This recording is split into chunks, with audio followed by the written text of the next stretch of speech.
ก็สบายดีพี่น้องสุคนมื้อนี้พาทุกคนไปพระธาตุโพนทุกคนมื้อนี้เป็นมือสุดท้ายมือออกไม้15ค่ำมือเพลงทุกคนตอนนี้ก็เดินทางมาฮอด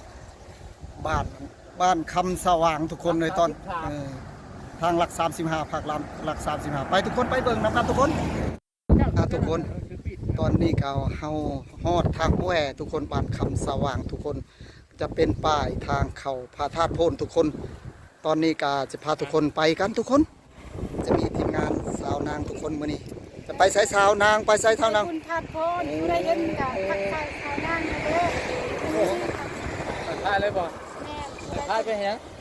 ว่าคือผู้ใดเห็นก็ทักทายสาวนางผู้ใดอยากมาถ่ายรูปก็ถ่ายได้เด้อสาวนาง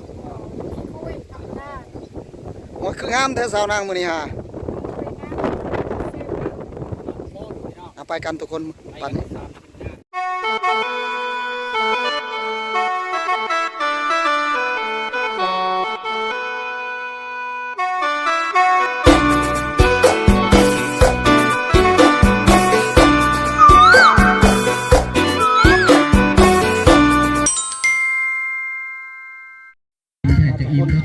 ตอนนี้มาฮอดทางทุกคนเป็นกระไดติดปีทุกคนที่ว่าเป็นเห็นบุญจังแม่นบุญบุญเลยเก่งรถนั่นกระเป๋าพี่น้องเนาะขอบคุณท่านกันพี่น้องบุญทุกคน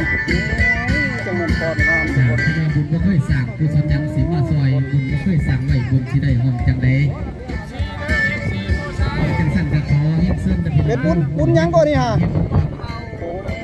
ของเราบ้านยังก่อนบุญประจำปีเรื่องการเผาที่ลำเลือดนะครับผมนั่นน่ะกับพ่องามมาดีทุกคนเลยผมบ้านแล้วก็บ้านแล้วก็เลยนะเป็นสำนักการเพื่อบ้านโพไซสมบัติพุทธศาสนา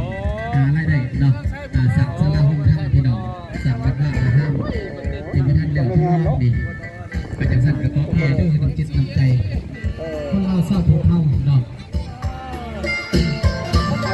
ไปต่อบันทุกคนตอนนี้เขาก็ได้มาฮอดถาดโผล่ทุกคนบอนฝากรถตอนนี้ก็มาฝากรถทุกคนเลยถือว่า20,000 กีบทุกคนคนฝากรถทุกคนจะได้เข้าไปทางในทุกคนเลยตอนนี้ก็ได้ฮอดไปคนสบายดีงานบุญประเพณีพระธาตุโพนทุกคนพศ2026ทุกคนไปทุกคนไปทุกคนมาฮอดงานเลยเด้อทุกคนเลยตอนนี้ก็อยู่ที่ร้านเสื้อผ้าทุกคนราคาแบบทรงเสื้อถึกๆนะทุกคน 15,000 25,000 60,000 100,000ทุกคนเลยตอนนี้ก็มาเลือกเสื้อทุกคนได้บ่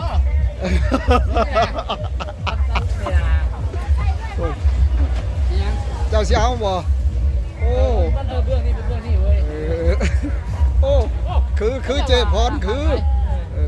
เพื่อเป็นเจได้สมบูรณ์ได้เลยเป็นเจได้สมบูรณ์แม่นบ่โอเคตอนนี้คนกำลังหลังมาทุกคนในตอนนี้ก็ขับไปทุกคนไปเบิ่งทางในงานทุกคนทุกคนในบรรยากาศทุกคนจังแม่นหลายแท้หลายว่าทุกคนตอนนี้กำลังหลั่งไหลกันมาทุกคนในบรรยากาศงามค่ำทุกคนเลยทุกคน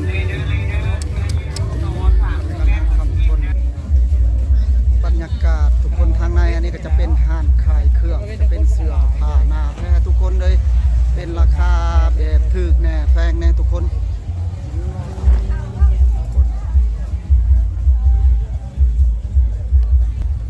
นี่จะเป็นห่านแว่นตาทุกคนเลยมีแต่โตงามๆพี่น้อง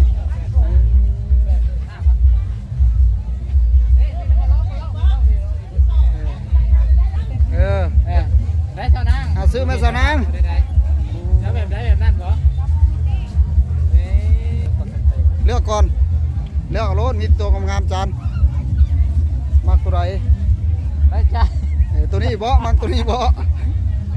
ตัวนี้ซ้ำหน่วยตาเนาะ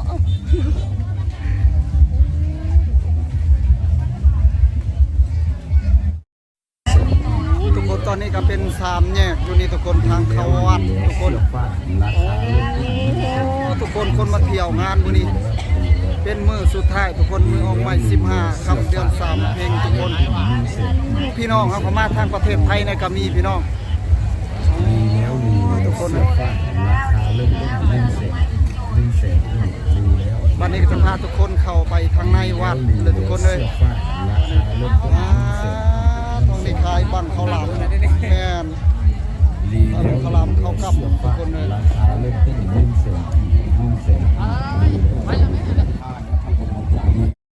ทุกคนตอนนี้ก็จะได้เข้าวัดแต่ทุกคนมาเบิ่งทางนี่ทุกคนขายจะเป็นน้ำอ้อยทุกคนใส่ไล่ทางเข้าวัดตอนนี้จะได้เข้าทางในหมดเลยทุกคนตอนนี้ ทางจะได้แนะนำกับจะได้เล่นต่อ ทุกคนเลย โบกดื้อพี่น้องตัดทุกฝั่งตุกส่วนเราเนาะ พี่น้องมาเบิ่งน้ำกันทุกคน ขอเชิญพ่อแม่พี่น้องเนาะยักษ์ใหญ่ใส่สวยกับมาเด็กพี่น้องเด้อมาช่วยกันกินช่วยกันทานช่วยกันสร้างกันสาได้บาดนี้เนาะเพิ่นว่าเป็นมือ ทุกคนมาเบิ่งนี่ทุกคนโตญาในโตควายบ่นี่ฮะอ๋อเอาเพื่องทุกคนเฮ็ดสัญลักษณ์อ๋อโตทุกคนเลยสีไม้ลายมือบ่ได้ธรรมดาเลยทุกคนเลยมาเบิ่ง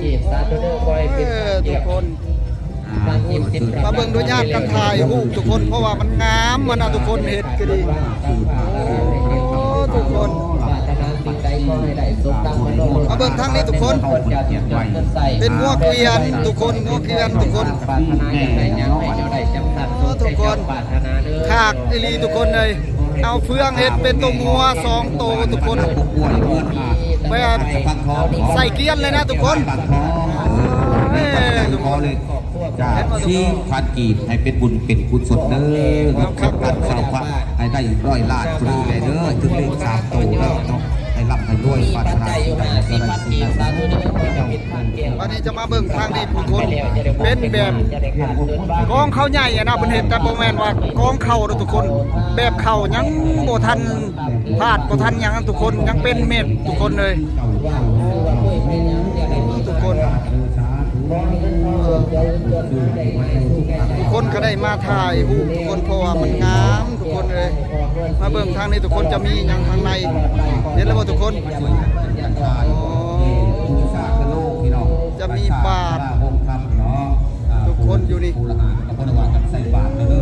เฮ็ดด้วยเห็นแล้วบ่ทุกคนเม็ดข้าวสดๆเลยทุกคนเลยบ่อยากพรรณนาเลยทุกคนมาเบิ่งทุกคนก็มาทำบุญทำทานทุกคนเลยมาเบิ่งโอ้ตอนนี้กำลังหลั่งไหลมาถ่ายรูปเพื่อกลับบ้านกลับซ่องทุกคนก็จะได้เห็นแบบรูปงามๆมานะทุกคนโอ้ยจังแม่นขากหลายทุกคนลูกๆหลานๆเฮาทุกคนเลยมาตัวทุกคนคักมีแต่ผู้สาวเด้อทุกคนมาตัวโอ้ผู้สาวนี่มาถ่ายรูปบ่นี่ฮะโอ้มาแต่บ้านไหนเด้เนาะทุกคนเลย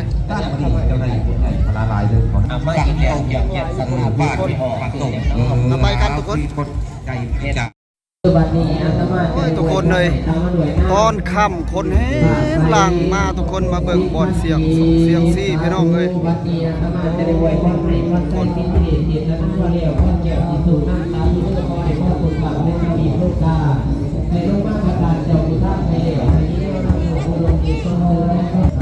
ทุกคนนำนอบเทพวุฒิขอนำนอบเทพเทวาเทพวุฒิต่างหาเทวดาทั้งสี่ตอนนี้ผู้นำดูไก่นำหน่อยไม่ขละอาจจะเดินพร้อมเดินเดินกับปาถนาจิตใจกับปาถนาสาธุมายุไม่ออกเลี้ยงวันเรื่องหุ่นด้วยมันตามนอกไม่ว่าไม่ปัญญาอยู่ปัจจัยในการสาหนึ่งด้วยกีเปิดเป็นกุศลในการปฏิเป็นใครเป็นตัวเป็นตัวเป็นล้านเนาะพัฒนาเรื่องธรรมะเรื่องมาเอาไว้ใจเป็นตัวเป็นล้านยุคไปนี่ ทุกคนบ้านนี้บ่อนฮอดบ่อนทำบุญเลยทุกคนมาเบิ่งผู้คนมื้อนี้จะเป็นลายแท้ลายว่าพี่น้องเอ้ยโอ้ยพี่น้องกำลังเวียนทุกคนเวียนพระธาตุโพนทุกคน ยมมีอารัมเนาะเพราะใจมองดาวสุภาพปัจจัยเต้าพันดี ตุสหัสมีเรื่องนั้นเด้อสุขสุขพันธุ์สุขสุขสุขสัมสุขธรรมสุขสุขตกสุขประตูสุขเสริฐอาเป็นบทเลยพระราชาไตรเกิดมาอยู่ในทางไหนนี่สุขภาพจะอยู่เป็น ทุกคนเปล่าครับผมไปทำบุญก่อนตอนนี้ทุกคนขับแล้วทุกคนเลยจะได้ไปทำบุญก่อนทุกคนทุกคนตอนนี้กับบ่าวครับผมก็ได้มาทำบุญทำทานก็ได้เวียน3 หอบเป็นที่เรียบร้อยตอนนี้ก็ทุกคนได้ขึ้นมาอยู่ที่พระธาตุใหญ่เป็นพระธาตุโพนแห่งศักดิ์สิทธิ์ทุกคนผู้คนได้หลั่งไหลมาทำบุญทำทานทุกคนเอ้ยเพราะว่าทุกคนมาทำบุญทำทานก็มีโชคมีลาภมาทำบุญทำทานและทุกคนในตอนนี้กับบรรดาแขกบรรดาคนก็มาหลายทุกคนในตอนค่ำแห่งหลายทุกคนตอนนี้ก็มาเบิ่งกันทุกคนในผู้ลูกของผู้ลั่นของทุกคนผู้ลูกเห็นแล้วบ่ทุกคนลูกบ่ดังก็มีทุกคนในแต่ว่าบ่อายเด้อทุกคนคำว่าอายหมู่แล้วก็สิบ่ได้ลูกเด้อทุกคนเลยทุกคนมาเบิ่งพระธาตุโพนทุกคนผู้คนมากราบมาไหว้เป็นแห่งศักดิ์สิทธิ์ทุกคนเลยทุกคนถามว่าเสื้อถือพี่น้องถือว่าเฮาเฮ็ดและได้ผลทุกคนเลยว่าสั่นละทุกคนมาเบิ่งบรรยากาศทุกคนตอนนี้บรรยากาศเป็นทางนี้ก็เป็นทางลุ่มทุกคนคนหลั่งไหลตอนนี้ก็กำลังขึ้นมาทำบุญทำทานทุกคนเลยโอ้ยทุกคนปกติมื้อนี้ก็เป็นมื้อ15 ค่ำของใหม่15 ค่ำทุกคนคนก็ถือว่าเป็นมื้อสุดท้ายแล้วมื้อนี้ทุกคนหลั่งไหลมาบรรดาแขกต่างดาวทุกคนต่างประเทศเฮาก็ได้มาทุกคนมาทำบุญทำทาน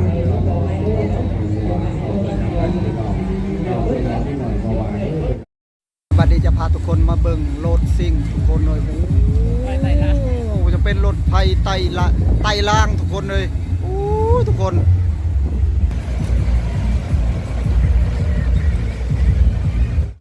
มาเบิ่งบรรยากาศตอนกลางคืนทุกคนตอนนี้กับมืดครึ้มเลยทุกคนโอ้ทุกคนเบิ่งไฟแสงสีตะประตูทางเข้าพระธาตุโพนทุกคนเป็นบุญเดือน3เพ็งทุกคนทุกคนเลยงามหลายทุกคนทุกคนเลยตอนนี้แม่ค้าสาวขายอยู่ทางนอกนะครับเต็มกันอยู่ทุกคน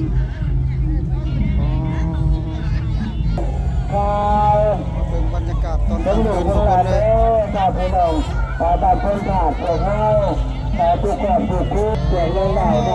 ายผักข้าวหลามทุกคนเลยขายดี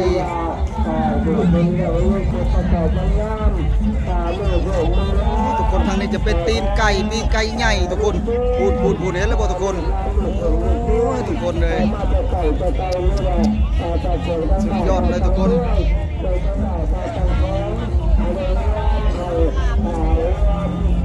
ขายผักข้าวหลามทุกคนอันนี้คือส้มปลาดูทุกคนมันเป็นตาแซ่บเลยทุกคนคากวันนี้ทุกคนเลยเป็นจุ่มอยู่ทุกคนส้มปลาโดเป็นสดๆเลยทุกคนเลยโอ้ยทุกคนบ้านนี้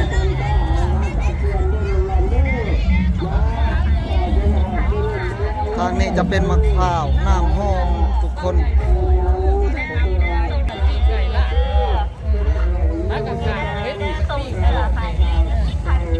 มีไก่แบบใหม่ๆสดๆบ่ทุกคนขายดีได้แม่เด้อขอบใจทุกคนทางนี้ก็ผู้บางคนก็กลับบ้านไปนำทุกคนก็มาก็มีทุกคนเลยทางนี้ก็จะเป็นสินทุกคนขายสินใหม่ทุกคน